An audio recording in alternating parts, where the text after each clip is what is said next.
قومي كده فوقي من الكسل اللي انت فيه وهاتي الخلطه اللي بقولك عليها وتنشطي معايا يلا واعملي الروتين بتاع المطبخ بتاعك اللي هو بصي اللي ما ينفعش ابدا تنامي وتسيبيه كده من غير نظافه ومن غير حلاوه. وريحه النظافه يا بنات بتجنن، انا عايزه اقول لك اللهم بارك. ريحه النظافه في البيت بتبقى جميله جدا. تعالي كده يلا سمي الله وصلي على رسولنا الكريم، اللهم صلي وسلم وبارك على سيدنا وحبيبنا محمد عليه افضل الصلاه والسلام. وشوفي بقى النظافه وشوفي بقى الجمال اللي هقولك عليه في ثواني هتعمليه بمجرد ما تعملي الخلطة دي في 5 دقايق. انت مطبخك في حتة تانية والبيت بتاعك كله في حتة تانية. اللهم بارك يا بنات، انا ما بعرفش انضف من غير ما بعمل الخلطات القمر بتاعتي اللي بتخلي الدنيا عندي بتبرق كده وبتلمع، ده غير الريحة ده غير الروقان. حاجة كده تحفة التحفة. خليكي معايا واحدة واحدة كده وهقولك الروتين بتاعنا اللي بنعمله في المطبخ. انا لما ببقى داخلة بقى المطبخ عشان انضفه وعايزه بقى اخليه بيبرق كده من فوق لتحت، حيطان وارضيات وبوتاجازات وكل حاجه، انا عايزه اقول لك كل حاجه كده حتى خارج المطبخ هتستعمليها. بروح عاملاها في 5 دقايق وادخل بقى وشوفي بقى النظافه واللمعان والبريق اللي مش هتتخيلي جماله. وخصوصا بقى النهارده الخلطه دي كمان من غير بوتاص لحبايب قلبي اللي بيقولوا لي دايما مش عايزين خلطات فيها بوتاص، هي مش بيلاقوه احيانا وريحته بتتعبهم. تمام، كل ده بقى انا هوفره لك النهارده في الفيديو بتاعنا، وهخليكي من كتر النظافة بتاعت مطبخك ما تطلعيش منه ابدا وتبقي مبسوطة منه كده وعايزة تباتي فيه. تعالي بقى ست الكل سمي الله وصلي على رسولنا الكريم، اللهم صلي وسلم وبارك على سيدنا وحبيبنا. تاني وهنقول الخلطة. بصي بقى هاتي حوالي مثلا لترين من المية، انا هشتغل على لترين لان بالعربي كده انا كنت بعمل تنظيفات ملهاش اول ولا اخر، فكنت عايزة بقى الخلطة بتاعتنا دي النهاردة كتيرة شوية. جبت معلقه كبيره من ملح الليمون، معلقتين من بيكربونات الصوديوم وقلبيهم حلو جدا. لكل لتر ميه هحط معلقه كبيره من بيكربونات الصوديوم معاهم معلقه كبيره من ملح الليمون. قولي بقى لكل لتر يعتبر نص معلقه من الملح، تمام، ملح الليمون يعني. اهم حاجه بقى البودره يا بنات اللي بحطها دي بقلبها كويس جدا لان المفعول الخلطه كلها بيكون من البودره اللي احنا حاطينها دي. فما شاء الله نتيجتها بتبقى تحفه جدا في التنظيفات. واشتغلنا كتير جدا وحطيناها في يعني بصي في حاجات كتيرة جدا جدا جدا جوه الخلطات اللي احنا بنعملها في القناة. تعالي بقى قلبنا الكلام ده تمام قوي. قلبتي المكونين دولت. بصي انا لو خدتي بالك انا بوريكي التقليب اهو عشان ما تقوليش مثلا ان احنا ايه بنعمل اي كلام ولا بنقول اي كلام. هاتيلي معلقتين 3 من ماء الاكسجين، انا حطيت 3 معالق لان انا النهارده بستبدله بالبوتاص اللي هو ناس كتيره جدا مش بتلاقيه وبتدوخ يعني دايخين عليه ومش بيعرفوش اصلا، يعني في كتير من الدول العربيه اخواتي بيسالوني عليه ما مش بيلاقوه. حطيت 3 معالق واستبدلتهم، ده يعتبر ده النهارده بديل البوتاص. معايا كمان كوبايه من صابون سائل المواعين. انا طبعا لا هقول لك البي اتش ولا الشغلانات اللي بتحصل في بعض الحاجات التانية لان في كتير جدا من اخواتي ما يعرفوش الكلام ده نهائي. فانا بديك الخلطه من النهايه كده عشان تعمليها ورايا وانتي بترجعي تدعي لي، وانا عارفه احلى اخوات في الدنيا بيحبوني وبحبهم باذن الله. وبجد بجد بشكركم على كلامكم الجميل قوي قوي قوي، بحبكم جدا في الله، احلى اخوات في الدنيا. بقرا تعليقاتكم بكون سعيده جدا بوجودكم معايا في القناه. تمام يا ستي الكل، لغايه كده تمام. حطينا بقى كمان المعطر، اي نوع معطر عندك. انا حطيت على المعطر ده، انا عندي على طول بعتمده سواء بجيبه سايب ممكن لما بيكونش عندي الازاز الكبيره او مثلا المعلب دوت فبحط منه غطيين كده. انا بحب ريحه المعطر تكون قويه قوي في اي منظف بعمله عشان بصراحه ربنا بقى بيديني كده ريحه وانت عايش كده وانا بنضف. فانا حطيت المكونات كلها على بعض وقلبتها. وتعالي بقى ست الكل عبيهم في اي جيركن عندك، اي ازازه موجوده عندك اي جيركن حطي فيها الخلطه بتاعتك. انا عايزه اقول لك بقى بصي كوبايه واحده بس من يعني انا خدت كوبايه واحده بس من اللي حضرتك شايفاه ده ونضفت بيها تنظيفات يا نهار ابيض على الجمال وعلى ريحه النظافه والجمال. وتعالي النهارده بعمل معاكي روتين للمطبخ اللي هو هقول لك ازاي تبداي بيه وازاي تعمليه النهارده عشان تطلعي مطبخك زي الفل. وقبل ما تروحي تنامي يكون مطبخك كده متقفل زي الفل ما فيهوش غلطه. تمام، انا عبيت هنا في جيركن وطبعا انا مش باخد من الجيركن مباشر الا اذا كان في الكوبايه. تمام. باخد من الخلطه دي بحط منها في ازازه تانية اللي بيكون ليها فتحه كده زي ما هتشوفي دلوقتي. والازازه دي بخليها جنبي طبعا على الكونتر او الرخامه يعني. بحطها كده معايا استعملها اذا بوتاجاز بقى للاستعمال اليومي. انا عايزه اقول لك المنظف بتاعنا النهارده ده استعمال يومي من غير بوتاص بقى ومن غير روايح الناس اللي هي مش بتحب ريحه البوتاص والكلام ده كله. وماء الاكسجين يا بنات بالمناسبه انا بجيبه من محلات بيع المنظفات او من مستلزمات بيع المنظفات. تمام. سواء ده أو ده هتلاقي ماء الأكسجين، ما لقيتهوش هاتيه من الصيدلية، هتلاقي أزاز صغيرة كده موجودة في الصيدلية، في أي صيدلية قولي له عايزة ماء أكسجين للحروق. تمام.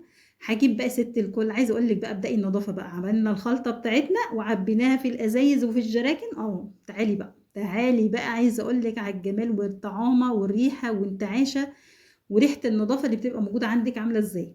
شوفي يا ست الكل، انا هنا ما رضيتش اشتغل معاكي بالموب ولا اشتغل معاكي باي حاجه تانية، غير انا بتكلم مع ست البيت البسيطه اللي مفيش عندها الكلام ده كله. جبت فوطه عاديه خالص زي ما حضرتك شايفه، فوطه مطبخ، دي فوطه مطبخ عندي ممكن استعملها مثلا لمسح الحاجات اللي هي ما فيهاش اتساخات كتير، زي انا عندي الحيطان نضيفه وزي الفل اهي، بس انا بحب المع بقى، عارفه التلميع اللي هو التلميع اللي بيخليكي بتنوري كده وانت داخله المطبخ بتاعك، بيخلي كل حاجه قدامك بتنور كده. فجبت طبعا الفوطه دي حطيتها في قلب، خدت كوبايه وحطيتها في طبق عندي وبدات احط فيها الفوطه دي، وامشي بيها بقى. امشي بيها فين؟ امشي بيها على كل حاجه انت مش متخيلاها. يعني انا عندي مثلا، لو انت عندك بقى المطبخ فيه تكتلات دهون، او فيه مثلا دهون شديده على السيراميك بتاعك، عايزه اقول لك هتنوره لك، بس امسحي بقى بذمه بقى.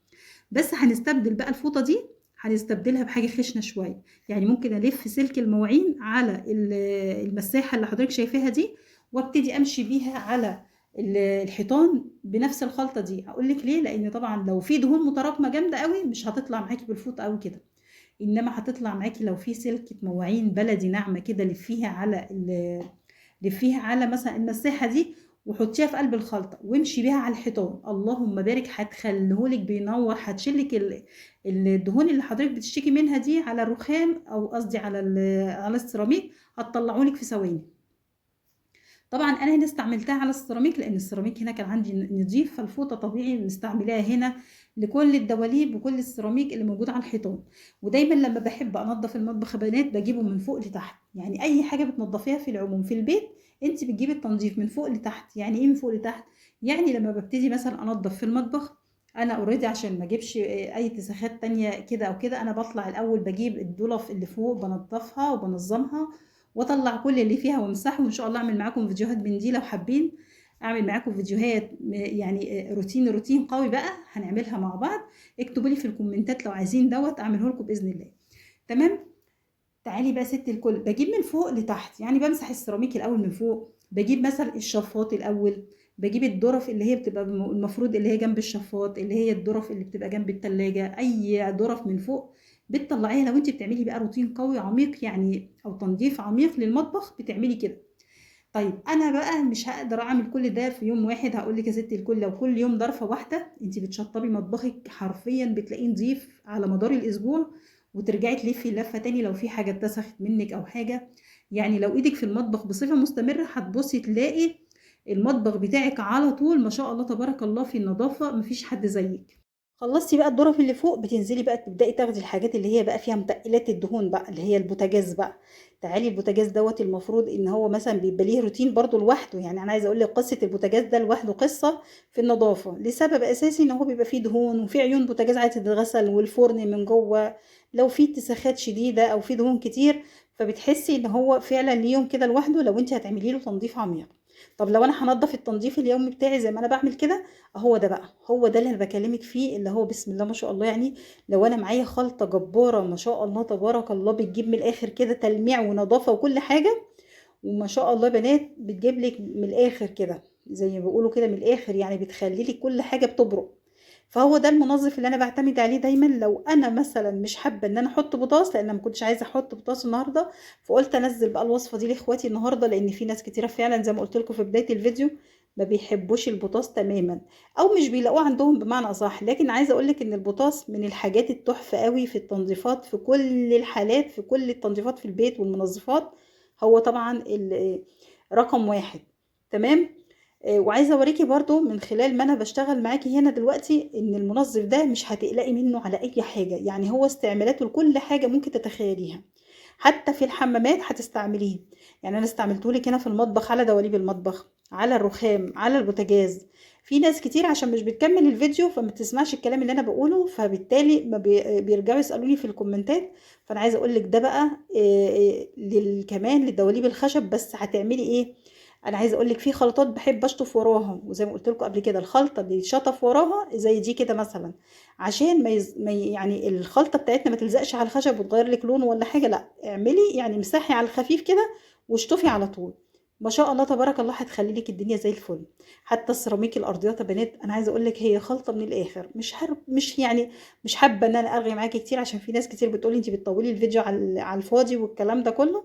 انا بحب افرد معاكي كل التنظيفات اللي ممكن استعمل فيها الخلطه، عشان في اسئله كتيره بتجيلي سواء على دواليب المطبخ، سواء على البوتاجاز، سواء على الرخام.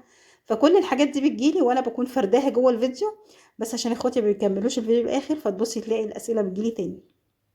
وعلى دماغي وعلى راسي من فوق، احلى اخوات في الدنيا، اسالوا براحتكم، انتوا اخواتي وحبايبي وبحبكم في الله جدا. والله العظيم ربنا اعلم بحبكم قد ايه، بشكركم على دعواتكم الجميله، ربنا يخليكم ليا احلى اخوات في الدنيا. اترككم في رعايه الله، والسلام عليكم ورحمه الله وبركاته.